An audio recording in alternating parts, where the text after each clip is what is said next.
Don't forget to like, share and subscribe. Vrana Studio.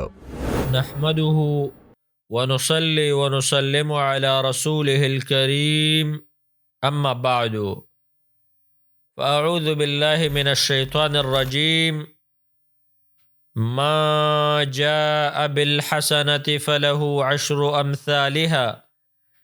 زمار دین اسلام محترم و معززو منگا اغا اعمال بیانول چی یو ورکوٹ عمل او رب العالمین پی انسان تا غٹ اجر ورکی چی اغتا جبال الحسنات ویلکیگی.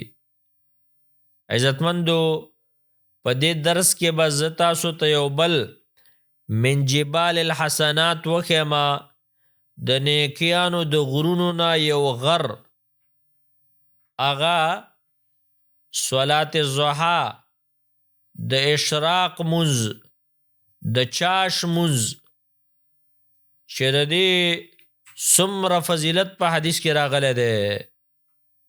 عزتمندو حدیث د صحیح مسلم دے. د اللہ پیغمبر صلی اللہ علیہ وسلم فرمائی و یو انسان سبا کئی او د په هر جوړ باندې یو نیکی لازم ده چې دا به کوي. جوړ د انسان دی زینو ته ویل کېږي دا بندونه او دا د انسان په بدن کې 360 جوړونه دي. په دې هر جوړ باندې انسان ته پکار دي چې یو صدقه وکړي. بیا حدیثو کې د دې بیان راغله ده چې صدقه هغه څه شی ده. صدقه کله د خوراک کېدلی شي. صدقه کله دی یو سړی د الله د دین دعوت وکړي یو ښه خبره وکړي. صدقه دا ده ته سلام وکړي. صدقه دا ده ته چاته په یو ښه کار باندې حکم وکړي. صدقه دا ده یو مسلمان د یو بد کار نه منع کړي. نو کم سے کم د دې یو جوړ په مقابل کې با ته یو نیکی کې نو تاله د ورځې 360 نیکیانې ضروری دي چې ته به دا کې 360 نیکیانې. نو حدیث کې راځي د صحیح مسلم او دا په ابو داود ترمذی کې راغلی صحیح حدیث دی چې د دې 360 نیکیانو نه دا جایز کیږي چې یو سړی 2 رکعات منځ وکړي د ورځې په شروع کې.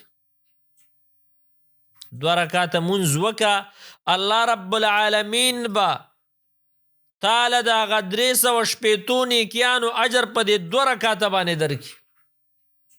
زما محترمو زمونږ مقصد دا دی چې الله عز وجل موږ او تاسو د جهنم نه بچ کی او رب العالمین منگو تاسو جنت تا داخل کی.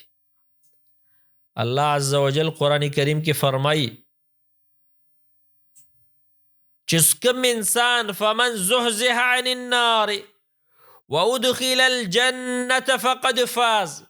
کم انسان چه دور نه بچ شو اللہ عز وجل جنت تبوتو یقینا دا کامیاب دے. محترمو د اشراق د منځ پابندي کول د صلات الضحا پابندي کول.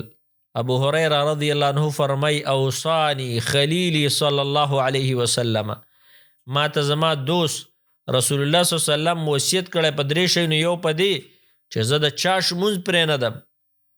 عزتمندو دې باندې ځان عادت کې. زموږ ډېر مسلمانان په خوبونو باندې ځانونه عادت کړلي.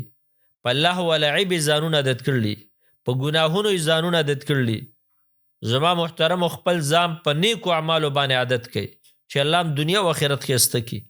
رب العالمین دې موږ او تاسو له په دې عمل باندې د عمل کولو توفیق راکړي چې موږ د الله رب العالمین صحیح او تقوادار بندگان جوړ شو. وصلی الله وسلم علی نبینا محمد صلی الله علیه وسلم. Don't forget to like, share and subscribe. Vrana Studio.